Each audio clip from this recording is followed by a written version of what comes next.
Hello friends, एक बार फिर से मैं स्वागत करती हूँ। आप सभी को मैं लेकर आई हूँ यूपी पीजीटी सोशियोलॉजी की रिवीजन क्लासेस, जिसमें मैं आपको रिवीजन करा रही हूँ पीजीटी सोशियोलॉजी की पूरे सिलेबस। इसमें मैंने आपको अब तक जो बताया है वो समाजशास्त्र के बारे में पूरी तरह से बता दिया है।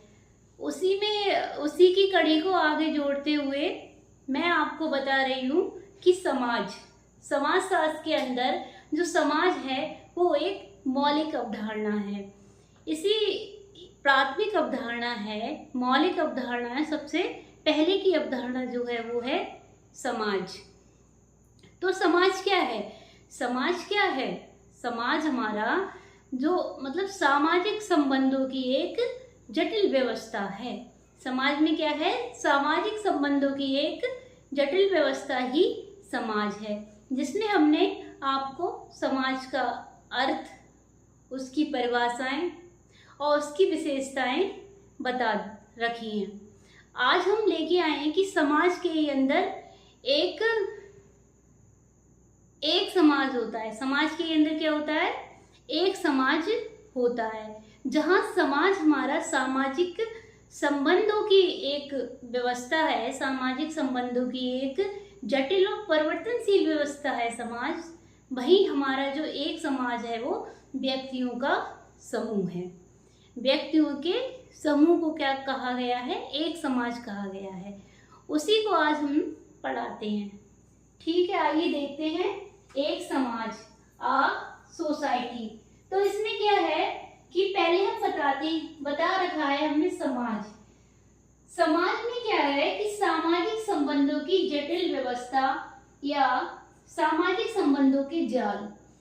समाज में हमने बताया कि सामाजिक संबंधों की जटिल और परिवर्तनशील व्यवस्था या सामाजिक संबंधों का जाल क्या है? समाज है। वहीं हम एक समाज को देखते हैं, अ सोसाइटी को देखते हैं। इसमें क्या आता है कि व्यक्तियों का समूह, जो व्यक्तियों का समूह है और चेतन रूप से भाग लेता है। एक व्यक्तियों का समूह है और चेतन रूप से भाग ले रहा है, वो क्या हो गया? एक समाज हो गया। और ज्यादा अच्छे से समझते हैं तो ये एक बात और निकल के आती है। एक समाज का अर्थ ऐसे व्यक्तियों के समूह से है जो सामान्य जीवन में भागीदार हो। सामान्य जीवन हमारे तीज त्योहार में सभी में भागीदारी लेते हो, एक जैसे त्योहार मनाते हो, एक जैसे कपड़े पहनते हो, एक जैसे रहते हो, वो सब क्या आ जाता है? सामान्य जीवन आ जाता है। ज्यादातर एक जैसी क्रियाओं को करना, सभी लोग मिलके जो करते हैं वो क्या हो गया? सामान्य हो गया, सामान्य जीवन हो गया। तो एक समाज का अर्थ ऐसे व्यक्तियों के समूह से है जो सामान्य जीवन में क्या हो? भागीदार हो, जो सामान्य जीवन में भाग लेते हो, तो वो हो गया हमारा एक समाज। और इसके उदाहरण कैसे होगा कि भारतीय समाज, भारतीय में हम सभी भारतीय आ जाते हैं, ये हमारा एक समाज है। दूसरा आ जाता है मुस्लिम समाज। मुस्लिम समाज में इनके अपने तौर तरीके होते हैं। ईसाई समाज में इनके अपने अलग तौर तरीके हैं। तो इसके लिए हम कैसे डिफाइन करेंगे? एक समाज से, जो भारतीय समाज है, मुस्लिम समाज है, ईसाई समाज है, और ऐसे समाज आ जाते हैं अयूदी समाज, सिख समाज। तो ये सब क्या है? ये सब एक समाज है। लेकिन हमारे समाजशास्त्र में क्या है? हमारे समाजशास्त्र में एक समाज का अध्ययन न करके पूरे समाज का अध्ययन किया जाता है। एक समाज का अध्ययन न करके एक समाज कोई सा भी ले लो, चाहे भारतीय ले लो, चाहे मुस्लिम ले लो, चाहे ईसाई ले लो, इसका अध्ययन न करके पूरे समाज का अध्ययन किया जाता है। यानी कि सामाजिक संबंधों के जटिल व्यवस्था का अध्ययन किया जाता है। सामाजिक संबंधों का अध्ययन किया जाता है किसमें? समाज में। तो यही हमारे समाजशास्त्र में इसका अध्ययन किया जाता है। अच्छा, और हम देखते हैं कि एक समाज में क्या क्या है। एक समाज में क्या क्या ऐसी बातें हैं जो डिफाइन करेगा कि ये एक समाज है। तो इसकी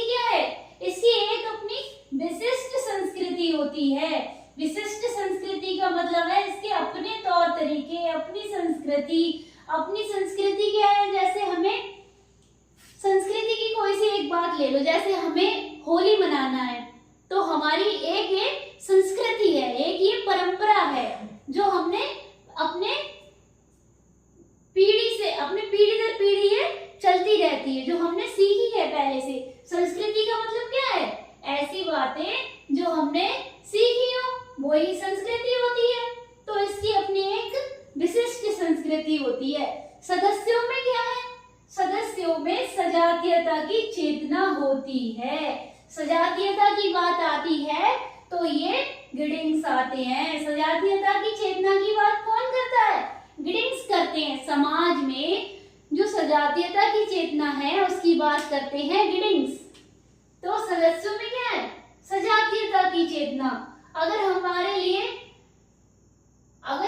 लिए कोई सा भी कार्य करना है तो एक जैसी चेतना आ रही है, एक जैसा हमारे अंदर विचार आ रहे हैं तो हम मिलकर उसका सामना करेंगे। यही क्या होती है? सजातीयता की चेतना होती है। हम पीजीटी की तैयारी कर रहे हैं तो मिलकर तैयारी कर रहे हैं, तो जो हमारे साथ सीख रहे हैं, पढ़ रहे हैं, वो भी क्या है? वो हम सब में सजातीयता की चेतना है। तो ये क्या हो गई? सदस्यों में सजातीयता की चेतना आना। और एक बात और आती है इसमें, एक समाज में एक बात और आती है कि ये समुदाय का ही परिवर्तित रूप माना गया है। समुदाय के ही रूप को क्या कहते हैं? परिवर्तित रूप कहते हैं। अब समुदाय के बारे में हम बताते हैं कि समुदाय क्या है। समुदाय एक क्षेत्रीय अवधारणा है जो एक क्षेत्र से जुड़ी हुई है। आगे अभी ये समाज कॉन्सेप्ट चल रहा है, फिर इसके बाद में जो आएगा वो समुदाय ही आएगा। फिर हम समुदाय के वाक्य विस्तृत तरीके से बताएंगे। तो बस आप इतना समझ लीजिए कि समुदाय का ये जो परिवर्तित रूप है वो क्या है? एक समाज है।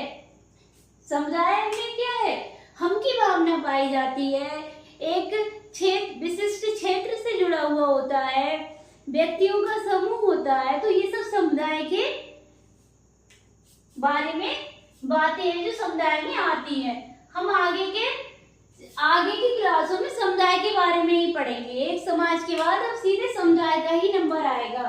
तो क्या है कि इसमें एक समाज में क्या होता है? इसकी संस्कृति विशिष्ट होती है, इसकी अपनी संस्कृति होती है। ऐसे देख लीजिए कि भारतीयों की अपनी संस्कृति है, मुस्लिम समाज की अपनी है, ईसाई समाज की अपनी है। ऐसे ही आगे जो समाज है उनकी अपनी संस्कृति होगी। तो इनकी विशिष्ट संस्कृति होती है। सदस्यों में क्या है? सजातीयता की चेतना होती है। समुदाय का ही क्या है? ये परिवर्तित रूप एक क्या है? एक समाज है। अब हम एक समाज के लिए और अच्छे तरीके से जानने के लिए क्या करते हैं? हम ये परिभाषाओं को देखते हैं। सबसे पहले परिभाषा आती है रॉयटर की। तो रॉयटर की परिभाषा है तो ये कहते हैं एक समाज जो है वो समाज से बिल्कुल भिन्न है। एक समाज क्या है? समाज से बिल्कुल भिन्न है। समाज से तो भिन्न होगा ही नहीं। क्यों? क्योंकि समाज में क्या था? सामाजिक संबंधों के बारे में जाना जा रहा था और इसमें व्यक्तियों के समूह के बारे में जाना जा रहा है। व्यक्तियों जो समूह बना रहे हैं उसका अध्ययन एक समाज में हो रहा है। तो ये कह रहे हैं एक समाज जो समाज से बिल्कुल भिन्न है, एक संगठन है। हाँ बिल्कुल एक संगठन है। ये क्या है? ये भारतीय समाज है। तो ये क्या है? इसकी अपनी परंपराएं हैं, अपने रीति रिवाज हैं, अपनी सारी विचारधाराएं हैं। ये क्या हो गया? ये एक समाज हो गया। तो ये समाज से बिल्कुल भिन्न हो गया, एक संगठन हो गया, बिल्कुल संगठन हो गया, जिसकी सहायता से लोग अपना सामान्य जीवन व्यतीत करते हैं। मतलब लोग जिसकी सहायता से अपने सामान्य जीवन व्यतीत करते हैं, एक दूसरे से सहायता लेना देना सब करके अपना जीवन आराम से चला रहे हैं। तो वो क्या हो गया? एक समाज हो गया। अब हमारी दूसरी परिभाषा निकल के आती है मैंजर की। मैंजर की परिभाषा आती है।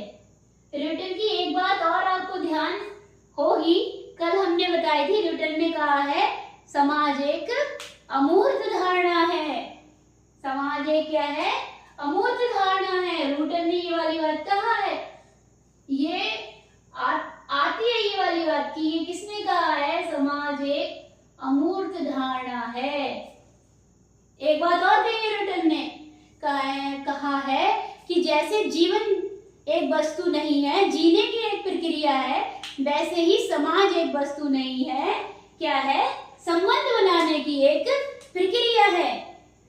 ये समाज की परिभाषाएं कल बताई थी रूटन ने। ऐसा है कि मैं इसलिए आपको याद दिला देती हूँ कि ऐसा नहीं है कि हम आगे का देखते जाएं, पीछे का भूलते जाएं, ऐसा नहीं है।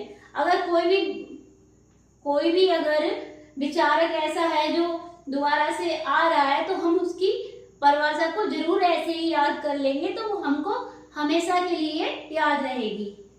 इसलिए ये मेरा दायित्व है कि मैं आपको याद कराती हुई चलूं। अब आते हैं मेंजर। तो मेंजर ने क्या कहा है कि एक समाज, क्या कहा है कि एक समाज मनुष्यों का एक ऐसा समूह समझा जा सकता है। मनुष्यों का समाज, एक समाज तो है ही मनुष्यों का समूह, मनुष्यों का समूह तो है ही भैया।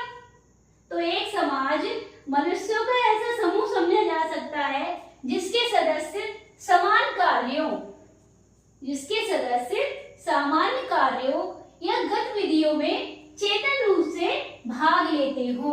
बिल्कुल एक समाज में, भारतीय समाज को फिर देख लेते हैं। ये क्या है? व्यक्तियों का एक समूह है जिसके सदस्य क्या है? आपस में सामान्य कार्य कर रहे हैं, सामान्य गतिविधियां कर रहे हैं और चेतन रूप से। जब सामान्य कार्य करेंगे तो चेतना तो आएगी ही। चेतना क्या है? किसी कार्य को करने के लिए एकदम चेतना आ जाना नहीं, ये हम करेंगे, और जब हम में आएगी तो आप में आ रही है और किसी में आ रही है, तो वो सब मिलके उस पे जुट जाना, यही क्या है? चेतना है। गतिविधियों में चेतन रूप से भाग लेते हैं। तो ये किसने कहा है? मेंजर ने कहा है। हमारे तीसरे आते हैं ग्रीन। ग्रीन विचारक है। ये क्या कहते हैं कि एक समाज वह सबसे बड़ा समूह है। क्या कहा है कि एक समाज वह सबसे बड़ा समूह है। ग्रीन क्या है? ग्रीन गार्डन है। तो गार्डन कैसा होता है? सबसे बड़ा होता है। गार्डन तो बड़ा ही होगा, उसमें बहुत सारे फूल पौधे पेड़ पत्तियां सब होंगी, तो बड़ा तो होगा ही। तो ग्रीन ने कहा है कि एक समाज वह सबसे बड़ा समूह है जिसका कोई भी व्यक्ति सदस्य होता है। कोई भी व्यक्ति ले लो, अब हम भारतीय समाज के सदस्य हैं, कोई भी हो, वो ईसाई समाज का होगा, कोई भी हो वो मुस्लिम समाज का होगा। ऐसा नहीं है कि व्यक्ति किसी समाज का सदस्य नहीं है, बिल्कुल है। कोई मुस्लिम समाज का है, कोई ईसाई समाज का है, कोई हमारा सिख समाज का है। तो यही बात ये कहते हैं कि जिसका कोई भी व्यक्ति सदस्य होता है। एक समाज में और क्या होता है? एक समाज में एक जनसंख्या, एक संगठन, मतलब एक समाज में क्या क्या आ रहा है? एक जनसंख्या आ रही है, व्यक्तियों का एक संगठन आ रहा है, एक समय आ रहा है, एक स्थान आ रहा है, और अभिरुचियां, इंटरेस्ट उनमें बना होता है। यही क्या है? एक समाज है। ऐसा नहीं है कि उनका संगठन कहीं दूसरे समाज से जुड़ा हो तो वो दूसरा समाज हो जाएगा, तो वो व्यक्ति ना इस समाज का रहेगा ना इस समाज का रहेगा, दोनों समाज से उसकी कल्टी हो जाएगी। तो यही इन्होंने कहा है कि समाज क्या है? एक समाज वह सबसे बड़ा समूह है जिसका कोई भी व्यक्ति सदस्य होता है, चाहे एक जनसंख्या हो, चाहे संगठन हो, चाहे समय स्थान अभिरुचि सब एक जैसी होती है उसकी। यही बात किसने कही है? ग्रीन ने कही है। तो ये एक समाज हो गया, एक सोसाइटी हो गई। इसमें आपको याद करने में ज्यादा परेशानी नहीं रहेगी क्योंकि ये सब मैंने आपको बता दिया है। समाज क्या है? सामाजिक संबंधों का जाल है। भाई एक समाज क्या है? व्यक्तियों के जो समूह बन रहे हैं वो है। तो समूह में क्या है? हमारा भारतीय समाज, ईसाई समाज, ये सब आ गया। आगे की क्लास में हम समाज और एक समाज में अंतर बताएंगे। फिर उसके बाद हम समाज के प्रकार बताएंगे। जब हम अंतर बताएंगे समाज और समाज में तो आपको और अच्छे तरीके से समझ में आ जाएगा। ठीक है, आइए अब हम देखते हैं समाज के और एक समाज में अंतर। समाज में और एक समाज में क्या क्या अंतर है, जिससे कि आपको और अच्छे से समाज और एक समाज समझ में आ जाएगा। देखिए, हमने पहले भी आपको बता रखा है कि समाज क्या है। सामाजिक संबंधों का एक जाल है जो एक जटिल व्यवस्था है। वहीं पर एक समाज क्या है? एक समाज व्यक्तियों के समूह है। व्यक्तियों का जो समूह बना लेते हैं वो ही क्या है? वो एक समाज है। आइए देखते हैं। देखो, समाज और एक समाज में अंतर। ठीक है, समाज और एक समाज में अंतर। समाज क्या है कि सामाजिक संबंधों की जटिल व्यवस्था है। समाज क्या है?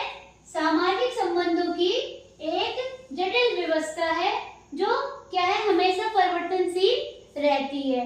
वहीं पे एक समाज क्या है? एक समाज है व्यक्तियों का एक समूह। एक समाज क्या है? व्यक्तियों का एक समूह। जैसे क्या बताया था हमने? भारतीय समाज, ईसाई समाज, भारतीय समाज, ईसाई समाज, मुस्लिम समाज, ये क्या है? व्यक्तियों का एक समूह है। तो दूसरी आती है कि समाज अमूर्त है। समाज क्या है? अमूर्त है। क्यों अमूर्त क्यों है? क्योंकि जो हमारे सामाजिक संबंध होते हैं वो दिखाई नहीं देते।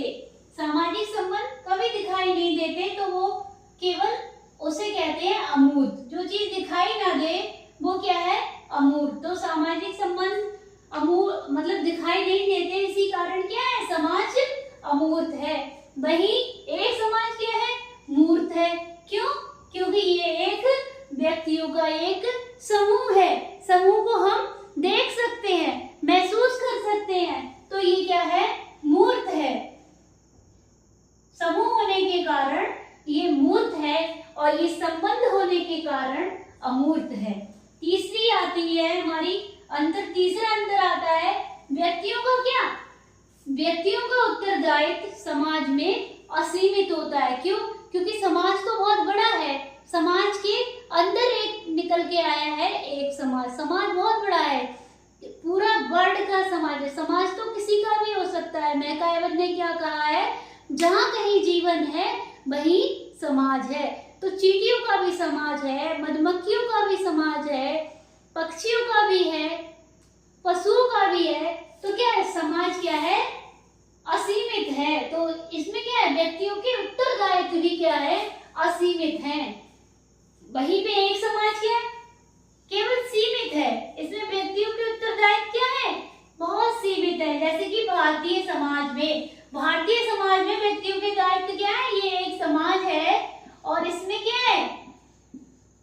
व्यक्तियों के उत्तरदायित्व सीमित है। बस भारतीय समाज तक ही सीमित है। और ये क्या आ जाता है? चौथी अंतर आता है हमारा व्यक्तियों की बहुलता के कारण असमानता और भिन्नता अधिक है। हमने क्या बताया था कल? हमने बताया था समाज में सहयोग भी है, संघर्ष भी है, असमानता भी है, भिन्नता भी है। समानता भी है, भिन्नता भी है। तो ये क्या किसमें है? समाज में है। क्यों? क्योंकि इसमें व्यक्ति बहुत है। समाज में ही एक समाज आ जाते हैं जो बहुत सारे हैं। जैसे पश्चिमी समाज भी आ जाता है, हमारा अमेरिका भी आ जाएगा, इंग्लैंड भी आ जाएगा। ये सब क्या है? ये सब एक समाज है, छोटे छोटे। और ये बड़ा सा क्या हो गया? ये हो गया समाज। और समाज का ही अध्ययन कौन करता है? समाज का ही अध्ययन होता है समाज शास्त्र में। समाज का ये अध्ययन किसमें होता है? समाज शास्त्र में होता है, ना कि एक समाज का होता है। समाज का, पूरे समाज का अध्ययन होता है। और ये बड़ा सा क्या हो गया? एक समाज। और जो अंदर है इसके वो हो गए एक समाज, और जो बड़ा सा हो गया वो केवल समाज हो गया, जिसका ही अध्ययन होता है समाज शास्त्र में। अब आता है, तो ये ही भिन्नता के कारण असमानता और भिन्नता अधिक होती है। समाज बहुत बड़ा है तो ये सब चीजें होती हैं, लेकिन ये क्या है, ये बहुत छोटा है तो इस वजह से इसमें केवल समानता ही दिखाई देती है। भारतीय समाज में देखिए, गांव में जो महिलाएं होती हैं वो केवल साड़ी ही पहनती हैं, ना कि जीन्स और शर्ट पहनेंगी। तो उनमें क्या है, वो समानता है, वो क्या है, उनका अपना एक समाज है। तो इसी तरह से हम इसे डिफाइन कर सकते हैं। ये हो गया समानता अधिक है। पांचवा अंतर आता है निकल के कि समाज का आकार, अभी हमने खुद बता दिया कि समाज में ही छोटे छोटे एक समाज आते हैं, इसलिए समाज का आकार क्या है, व्यापक है, बहुत बड़ा आकार है। और वहीं पर एक समाज में क्या है कि इसका आकार काफी छोटा है। इसमें याद करने को कुछ है नहीं, बस इतना है कि ये आपको अच्छे से याद हो रहा है, बस अच्छे से आपको समझ में आ जाएगा, इसलिए मैंने ये अंतर करा दिए, इसलिए मैंने ये अंतर बताया कि आपको अच्छे से समझ में आ जाए। हमें रटना नहीं है, हमें समझना है। जितना हम समझ लेंगे समाजशास्त्र को, वो ही अच्छा रहेगा हमारे लिए, वो ही हमें याद रहेगा पेपर में। तो ठीक है, बस कल की क्लास में हम लेके आएंगे आपको समाज के प्रकार, फिर हमारा ये पूरा हो जाएगा समाज का, फिर हम समुदाय पढ़ाएंगे। तब तक के लिए धन्यवाद।